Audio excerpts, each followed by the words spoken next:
All right, listeners, buckle up. We're diving headfirst into the world of large language models, or LLMs for you tech aficionados. That's right. And today we're dissecting some seriously heavy-duty technical papers on the very brains behind Yeah. the AI stars, like ChatGPT, DeepSeek, the whole gang.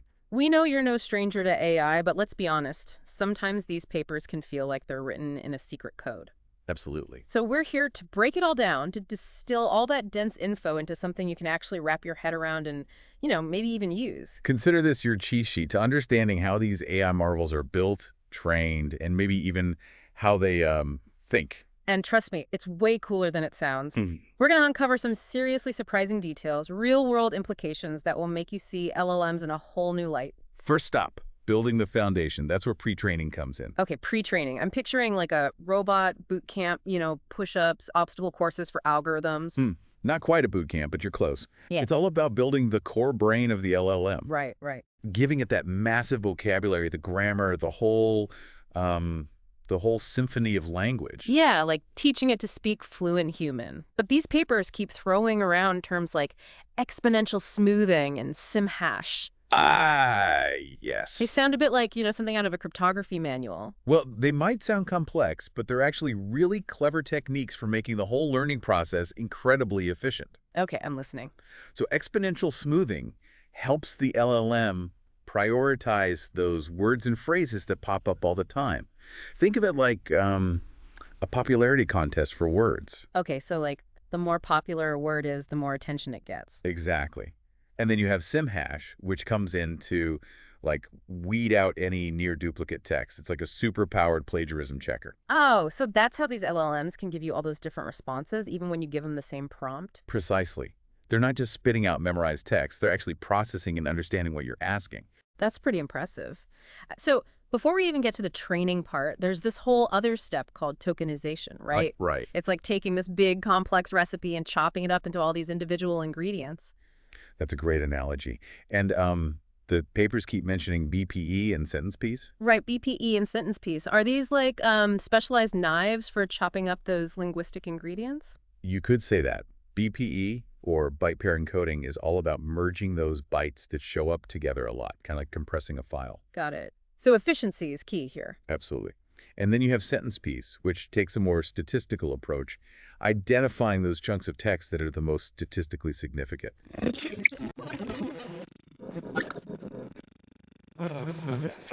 Every step in the process matters. Fascinating. We've laid the foundation, we've prepped the vocabulary, but how does this LLM actually learn to connect the dots? How does it understand the relationship between words, like the actual meaning? Ah, that's where we enter the realm of the attention mechanism. Attention. Sounds like something we could all use a little more of these days. So, what's the AI version of this? Imagine you're reading a mystery novel. Right. Your eyes are darting back and forth, you're highlighting clues, you're piecing together the narrative. Yeah, trying to figure out who done it. Exactly. Well, that's basically what the attention mechanism does. It allows the LLM to focus on the most relevant parts of a text, to figure out how all those words relate to each other. So it's not just about knowing the words, it's about understanding those connections, the nuances. Right. This is where it gets interesting. Our source material mentions something called rotary position embeddings, or ROPE. Ah, yes, ROPE. It sounds kind of like an acrobatic feat for algorithms. It's not as physically demanding as it sounds, but you're right. Word order is crucial. Man bites dog is a very different story from dog bites man, right? Yeah, totally. Well, ROPE helps the LLM keep track of this order, even when it's processing mountains of text. Uh-huh. So it's like giving the LLM a sense of grammar, syntax, all those rules that make language work. Precisely.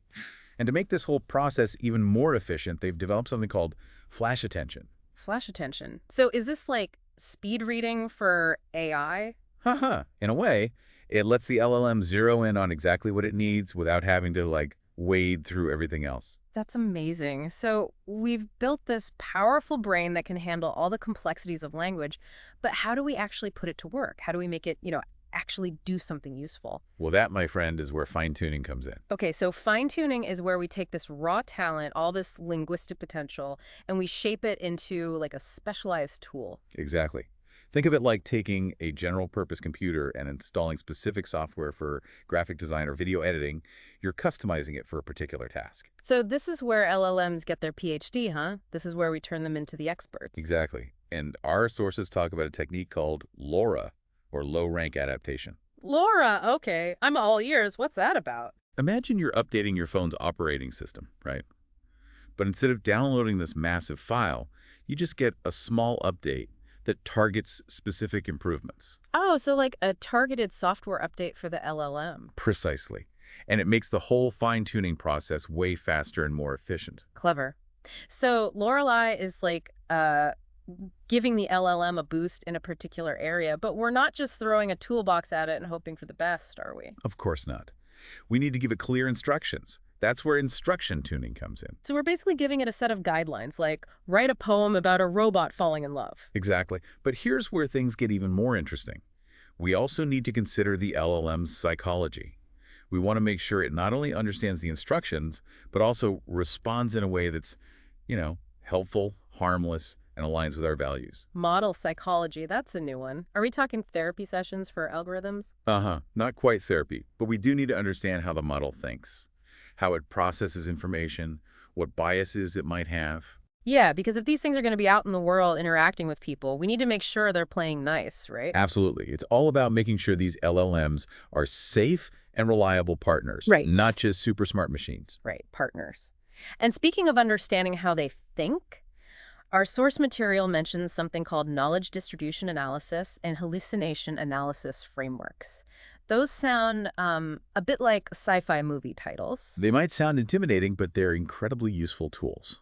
Okay, so knowledge distribution analysis, what's that all about? Well, imagine trying to map out the different sections of a vast library. Which sections hold which types of books. Yeah. That's kind of what knowledge distribution analysis does. It helps us figure out how the LLM organizes and stores all that information within its neural networks. So we can actually peek inside the LLM's brain and see how it's all wired up. In a way, yes. That's awesome. Okay, and what about this hallucination analysis? Does that involve AI having, like, psychedelic experiences? Uh-huh. Not quite. In this context, hallucination just means that the LLM might generate output that isn't factually correct or doesn't quite match up with the input we gave it. Gotcha. So it's like when your GPS tells you to turn left into a brick wall. Exactly. And these hallucination analysis frameworks help us identify these instances, to figure out why they happen and how we can prevent them in the future. So it's like giving the LLM a fact-checking department. Exactly. We want to make sure these LLMs are reliable sources of information. Wow, we've covered a lot of ground here. From building the basic brain to fine-tuning skills, we've even delved into this whole idea of AI psychology. My head's spinning a little bit, but in a good way. And we've only just scratched the surface. There's this whole other level of training that goes beyond just accuracy. We're talking about teaching these LLMs to be ethical, to align with human values. That sounds like we're getting into some seriously deep territory. Can't wait to explore that. Okay, so we've built this amazing LLM brain, fine-tuned its skills, even started to understand its psychology. But how do we make sure it doesn't turn into, like, a rogue AI? How do we teach it to be not just smart, but, responsible? That's where things get really, really interesting. We enter the realm of RLHF, reinforcement learning from human feedback. Yeah. It's like we're taking this brilliant but kind of naive student and giving him a crash course in, social skills, ethics, the whole shebang. So we're basically teaching the LLM to play nice with humans, to behave in a way that aligns with our values. But, how do you even program something as, abstract as values into an algorithm? Well, that's the beauty of RLHF. We don't have to, spell out every single rule. We use what's called a reward model. Reward model, And right? it acts like a virtual guide, Yeah. shaping the LLM's behavior through this system of, rewards. So, like, giving it a digital gold star every time it does something we like? You can think of it that way. This reward model is trained on this massive data set of human judgments. We show it all these different LLM outputs, Yeah. right? And then we ask humans to rate them, like, how helpful is this? Is it truthful, harmless? You get the idea. So we're basically teaching the LLM to, like, predict what we humans are going to find rewarding. That's pretty wild, but also a little mind-boggling. Are we really sure we can teach an AI to understand something as complex as human values? Well, it's a constant process, Yeah. always refining, tweaking. But the results, so far, they've been pretty promising. Now, the actual training itself involves something called PPO, proximal policy optimization. PPO. Okay, that sounds a little technical. It is, but the concept is pretty simple. It's about fine-tuning the LLM's behavior, right? Yeah. By encouraging it to generate outputs that get, high scores from that reward model we talked about. Imagine you're training a dog, you give it treats when it does something good. Okay, so the LLM is constantly trying to get that A plus A to please the teacher, so to speak. Exactly. And to make sure the LLM doesn't stray too far from its original training, we use something called KL divergence control. Kale divergence. Okay, I'm going to be honest. That sounds a bit intimidating. I know. It sounds complex, Mhm. but the idea is pretty straightforward. It's basically a way to measure how much the LLM's uh, output is changing during this whole RLHF training. So it's like a safety net, right? To make sure it doesn't like go off the rails and become completely unpredictable. Exactly. We want it to learn and adapt for sure, but, within certain boundaries. That makes sense. But what about situations that need more than just like general guidelines? What about when we need to teach it specific ethical rules like don't do this, do that? Right. And for that, we have constitutional AI. It's a really fascinating approach to embedding those ethical guidelines right into the LLM's architecture. Think of it like almost like a constitution, right? A set of fundamental principles that govern the model's behavior. So we're giving the LLM its own moral compass. Exactly. A set of rules that help it navigate those tricky ethical situations. Can you give me like a specific example of how this works in practice? Sure. Let's say we want to make sure the LLM never generates, harmful content, something discriminatory. We can actually code those rules like don't promote violence or treat all individuals with respect right there in the model's, programming. So we're basically baking those values right into the cake, so to speak. Exactly. And it's a powerful way to make sure these LLMs are aligned with, our human values from the very beginning. But how do we know those constitutional rules, I like that phrase, how do we know they cover everything and that they don't reflect, our own human biases? That's a great question. And honestly, it's something researchers are constantly, working on. The goal is to have these really robust, transparent frameworks for defining those rules involving a lot of different perspectives, ethical considerations. It's a work in progress, for sure. It's like trying to create a constitution for a brand new society, right? Exactly. We need to make sure it represents the values we want to, uphold. Yeah. But even with all these safeguards in place, isn't there still a chance that these LLMs could, figure out a way to break the rules?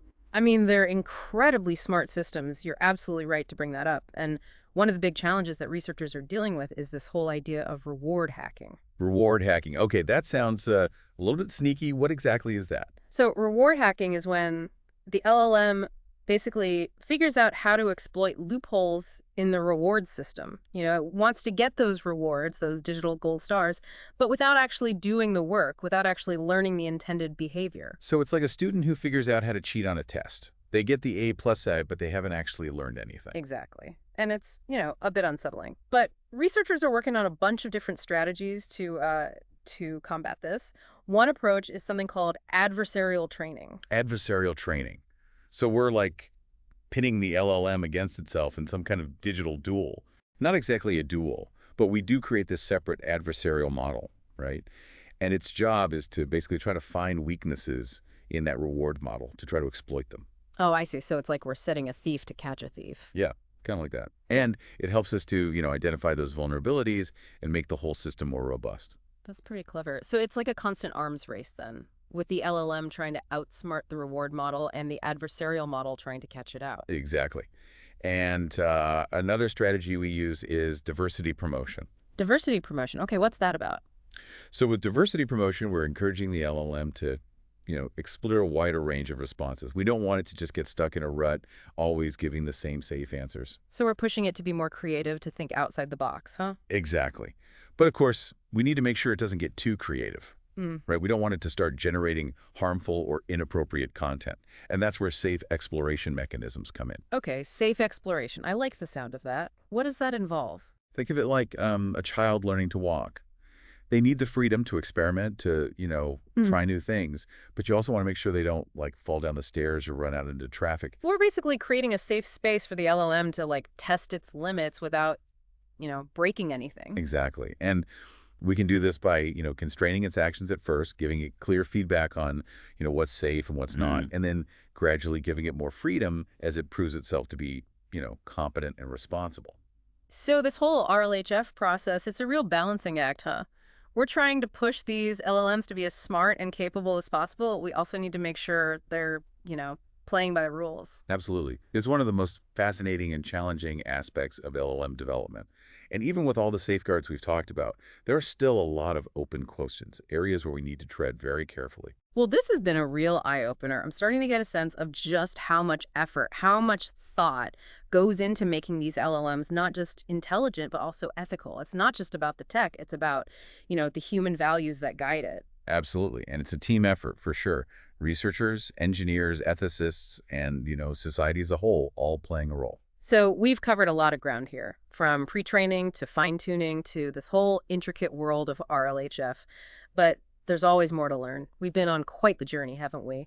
Deep into the core of LLMs, from their training to, well, how they learn to be responsible members of the AI community. But as with anything, this cutting edge, the road ahead is always under construction.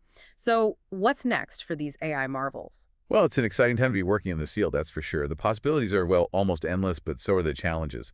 One thing that's really got people talking is this idea of offline RLHF. Offline RLHF, does that mean the AI is off, like training in a cave somewhere away from all the human noise? Uh-huh. Not quite a cave, but it does involve training the LLM with this, pre-recorded set of human judgments. We're not relying on that real-time feedback anymore. So instead of having a human constantly grading its homework, it's more like we give it a textbook of past answers and let it try to like figure out the patterns on its own. Yeah, that's a good way to put it. And this approach could be a real game changer in terms of efficiency and, scaling things up. We could use these massive data sets of human preferences or even like synthetic data created by other AI models. Wow, I can see why people are excited about that. It's like training an athlete using recordings of past Olympic performances, right? Instead of needing a personal coach every step of the way. But wouldn't that risk introducing like biases or inaccuracies? I mean, those past answers, they weren't always perfect, right? You're right to point that out. We have to be really, really careful about the data we use for this offline RLHF thing, making sure it's, representative, free from any harmful biases. It's like using any kind of historical data, right? We need to understand the context, the potential limitations. So a healthy dose of skepticism is still in order, even when we're talking about these seemingly super intelligent machines. Absolutely. We can't just assume that because it's AI, it's automatically going to be perfect. Yeah. Robust monitoring, analysis, that's all crucial throughout the entire, LLM development process. Speaking of monitoring, our source material mentions something called training diagnostics. Is this like giving the LLM regular checkups, making sure it's not catching any digital viruses? Haha, not quite viruses, but it's about keeping a close eye on how the LLM is learning.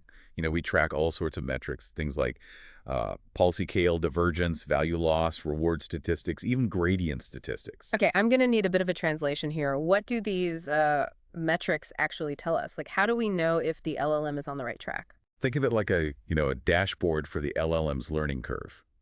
The policy KL divergence tells us how much the LLM's behavior is changing during training. Value loss shows us how good it is at predicting the rewards it's going to get.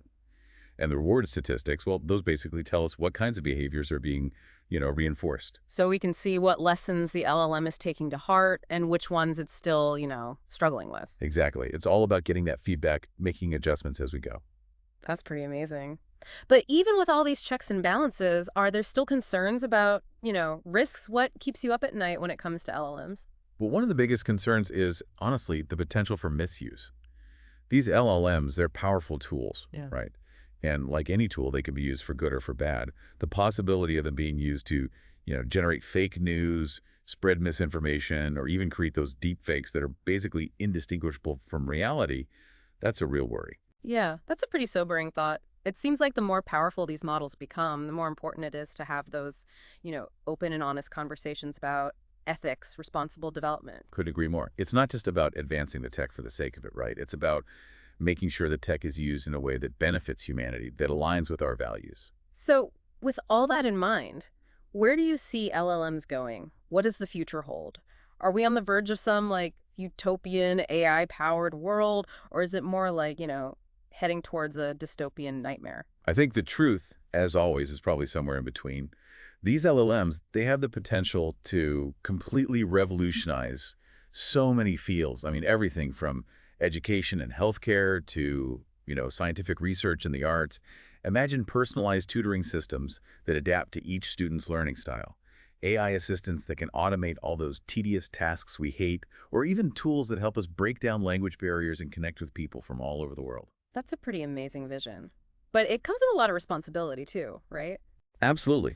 LLMs are tools, and at the end of the day, their impact on the world depends on the choices we make as developers, as policymakers, as, a society. Well, this deep dive has definitely given me a lot to think about. We've explored the inner workings of these AI marvels, from their basic training to this complex world of rewards and values, ethics, the whole nine yards. And it's clear that the future of LLMs is full of both, incredible promise and potential pitfalls. It's a journey that's just beginning, and it's up to all of us to, help shape its direction. Well said. Keep asking questions, stay curious, and let's build a future where AI empowers us all. And on that note, we'll wrap up this episode of The Deep Dive. Thanks for joining us on this fascinating exploration of the world of large language models. Until next time.